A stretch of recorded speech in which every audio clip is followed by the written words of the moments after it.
পশ্চিমাদের সাথে তালে তাল মিলিয়ে বলবে যে 31st night happy new year. তারা লাইলাতুল কদর চিনে না, তারা লাইলাতুল কদর চিনে না, 31st নাইট চিনে। যে খ্রিস্টপূর্ব প্রায় 46 সালের দিকে এক ব্যক্তি ছিল, তার নাম ছিল জুলিয়াস সিজার। কি নাম? Julius Caesar. এগুলো আমি আসলে অনেকদিন আগে পড়েছি, আমার মাথায় এত লাইভলি নাই, আর এগুলোর চর্চা করা আমি বন্ধ করে দিয়েছি। আমাদের ফিলোসফির কিছু বই ছিল, এগুলোতে হিস্ট্রিগুলো ঘাটা ছিল সবগুলো, আর হিস্ট্রির একজন গভীর ছাত্র। তো এই জুলিয়াস সিজার নামে এক ব্যক্তি ছিল, যে আসলে সিজার নামক এক দেবতার উপাসনা করত। কথা বুঝতে পারছেন? ওদের অনেক দেবতা ছিল, এরকম একটা দেবতার নাম ছিল সিজার। ওর নামে সে নামকরণ রেখেছে জুলিয়াস সিজার। এই নক্ষত্র পূজারী ছিল, তারার পূজা করত। কথা বুঝতে পারছেন? তো তারার পূজা যে করে সে কি তাওহীদপন্থী না মুশরিক? বলেন, সে কি ইমানদার না কাফের, কোনটা? এখন সে একটা ক্যালেন্ডার ফর্ম করেছিল, এর নাম হলো এই গ্রেগরিয়ান ক্যালেন্ডার বলে আর কি। এখানে প্রথম বর্ষ যেটা, এই প্রথম বর্ষতে উৎসব পালন করা শুরু করেছে এই জুলিয়াস সিজার নামক এই ব্যক্তি প্রথম, এবং সে সমাজ এটা চালু করে দিয়েছিল। এরপরে আরো পরে প্রায় খ্রিস্টের জন্মের 800 বছরের দিকে পারস্যের এক সম্রাট ছিল, তার নাম ছিল মনে হয় জামশিদ। তো এই ব্যক্তি একজন সম্রাট ছিলেন। তো সে আবার এরকম বর্ষ বরণের জন্য একটা মানে উৎসবের আয়োজন করে, তার নাম দিয়েছিল নওরোজ। কি নাম দিয়েছে? নওরোজ, মানে বর্ষ বরণ উৎসব। এভাবে এই পারস্য উপমহাদেশে পুরো জায়গাটায় এই নববর্ষ পালনের সংস্কৃতি চলে আসে। এগুলো হতে হতে হতে আজকে যে দেখছেন আপনি 31st নাইট, এই যে গ্রেগরিয়ান ক্যালেন্ডার, যেটা মানে পশ্চিমারা সারা বিশ্ব শাসন করেছে না। যখন ব্রিটেন সারা বিশ্বকে শাসন করছিল, আমাদের এখানে ওদের দখল ছিল না। পলাশির যুদ্ধের হিস্ট্রি জানেন না? কত বছর এখানে শাসন করেছে? প্রায় 200 বছর এরা এখানে শাসন করে নাই। নবাব সিরাজউদ্দৌলার পতনের পর থেকে প্রায় 200 বছর এই ভারতীয় উপমহাদেশ তারা শাসন করেছে না। এখানে এই গ্রেগরিয়ান ক্যালেন্ডার ছড়িয়ে দেওয়া হয়েছে। এখন আমরা এই যে 31st নাইটের উৎসবটা পালন শুরু করছি। এটা কি আমাদের উৎসব? এটা কি মুসলমানদের? কাদের হলো তাহলে? পশ্চিমাদের, রোমকদের, পশ্চিমাদের, যাদের সাথে ইসলামের দূর দূর পর্যন্ত কোনো সম্পর্ক নাই। আর নবী সাল্লাল্লাহু আলাইহি ওয়াসাল্লাম কি বলছেন শোনেন। আল্লাহ নবী বলছেন তোমাদের জন্য আনন্দের উৎসব দুইটা। কয়টা? একটা ঈদুল ফিতর, রমজান মাসের সম সাধনার পরে, কিয়ামুল লাইলের পরে, তারাবির পরে, তাহাজ্জুদের পরে, কোরআন খতম দেওয়ার পরে, যাকাত ফিতরা দেওয়ার পরে, ত্যাগের এই মাসের পর আমরা একটা আনন্দ করি, ঈদুল ফিতর। করি কি না? সবাই আনন্দ ভাগাভাগি করে নেই, আলহামদুলিল্লাহ। ওই দিন আল্লাহ পাক কি করেন? আল্লাহ পাক রমজানের রোজাদার যারা ছিলেন সবাইকে মাফ করে দেন, আলহামদুলিল্লাহ। মুক্তি পাই আমরা, নাজাত পেয়ে যাই। উৎসব এটা আমাদের, আনন্দ, খুশি আমাদের।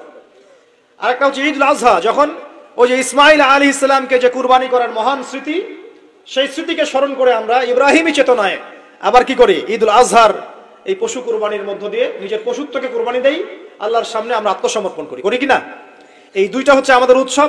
এগুলো বাদ দিয়ে নবীজি বলছেন মান তাশাব্বাহা বিকওমিন ফাহুয়া মিনহুম। কেউ যদি তোমাদের মধ্যে অন্য কোন জাতির সাদৃশ্য অবলম্বন করে, যে যে জাতির সাদৃশ্য অবলম্বন করবে সে তাদের অন্তর্ভুক্ত হয়ে যাবে। নাউযুবিল্লাহ। আমরা কি চাই উম্মতে মুহাম্মাদের অন্তর্ভুক্ত হতে, না ওই পশ্চিমাদের অন্তর্ভুক্ত হতে? পশ্চিমা কারা? যাদের মধ্যে ছেলে ছেলে বিয়ে করা জায়েজ। খুশি হয়েছেন?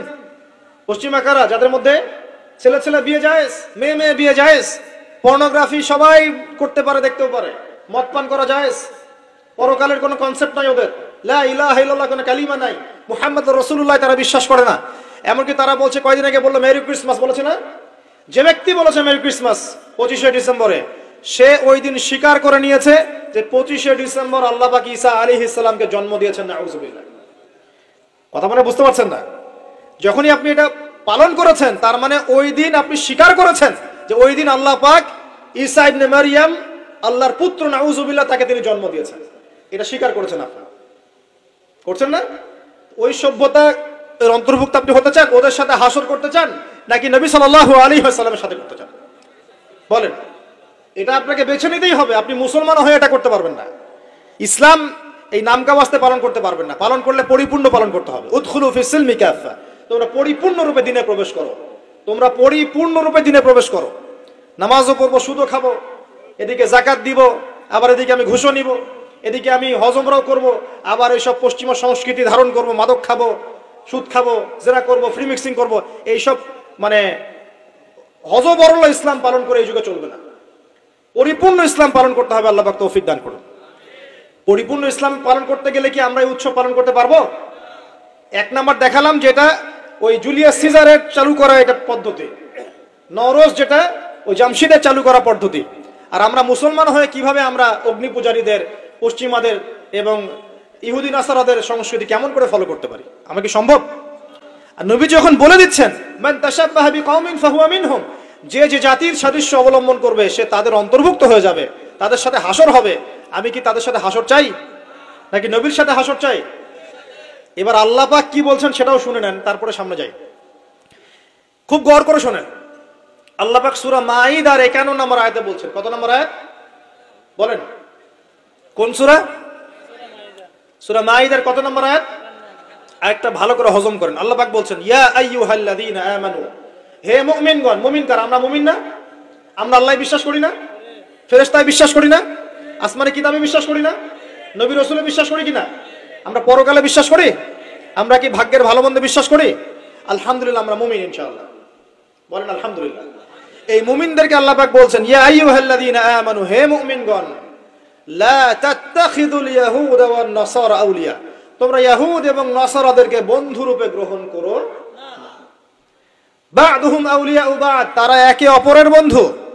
ওয়া মান ইয়াতাওয়াল্লাহুম মিনকুম ফাইন্নাহু মিনহুম, তোমাদের মধ্যে কেউ যদি ওদের দিকে মুখ ফিরায় সে আমাদের অন্তর্ভুক্ত না, তাদের অন্তর্ভুক্ত। ইন্নাল্লাহা লা ইয়াহদিল কওমাজ জালিমিন, আর আল্লাহ পাক এই জালেমদেরকে কখনো হেদায়েত করবেন না। মানে আমরা যদি ওদের অন্তর্ভুক্ত হয়ে যাই আমরা জালেম হয়ে যাব, আর এই জালেমদেরকে আল্লাহ পাক হেদায়েত করবেন না।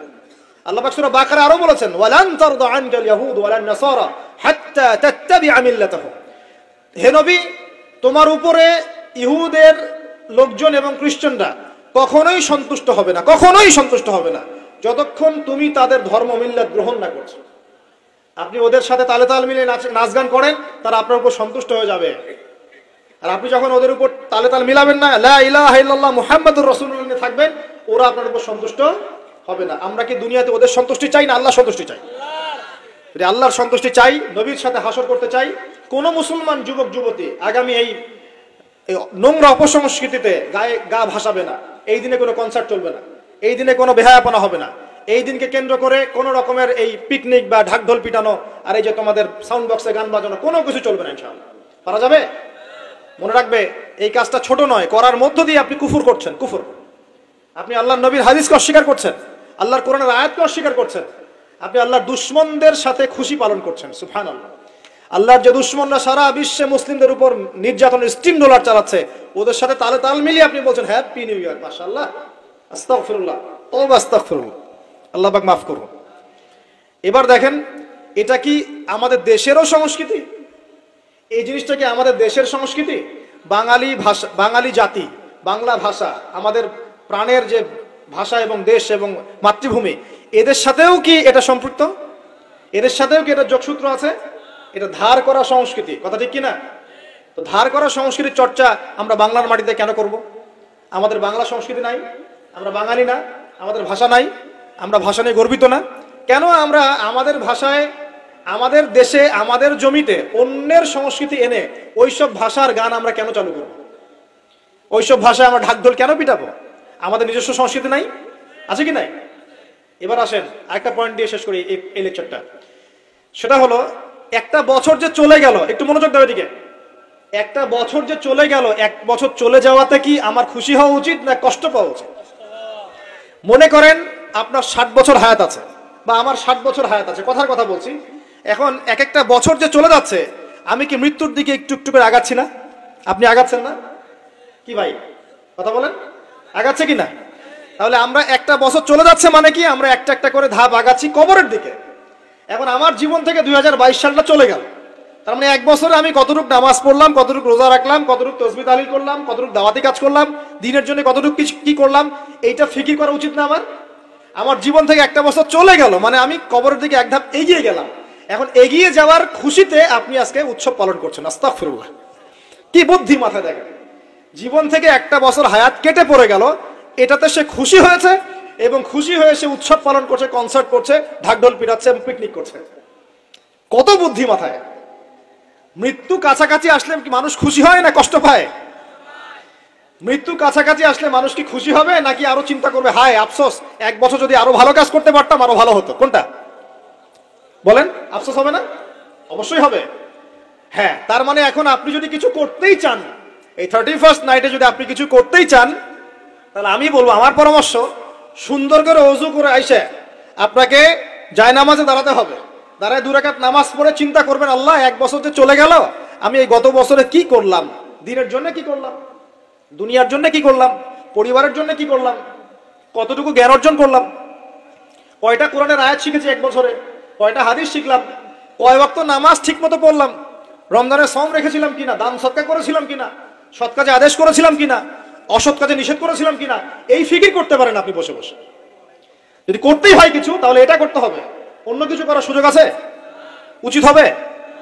একে তো আমাদের দেশের সাথে এই সংস্কৃতির কোনো সম্পর্ক নাই, এটা দেশদ্রোহিতাও হচ্ছে, আবার ইসলামের সাথে এর দূরত্ব কোনো সম্পর্ক নাই, ইসলামের সাথে দ্রোহিতা করা হচ্ছে।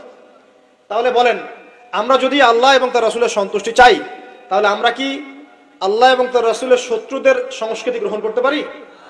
আল্লাহ পাক আমাদের সবাইকে বোঝার তৌফিক দান করুন। প্রিয় ভাইরা, যারা এই লেকচার শুনবেন অনলাইনেও চলে যাবে ইনশাআল্লাহ, যাদের কানে এই লেকচার যাবে, যদি কিছু করতেই হয়, জায়নামাজে দাঁড়িয়ে, ওযু করে জায়নামাজে দাঁড়িয়ে 2 রাকাত নফল নামাজ পড়ে তওবা করতে পারেন আল্লাহর কাছে, আল্লাহ 1 বছর চলে গেল, কি করতে পারলাম জানি না, আল্লাহ আমাকে পরের বছরটা আরো ভালো করে দিনের জন্য কাজ করার তৌফিক দান করুন। এইটুকু করা যাবে না?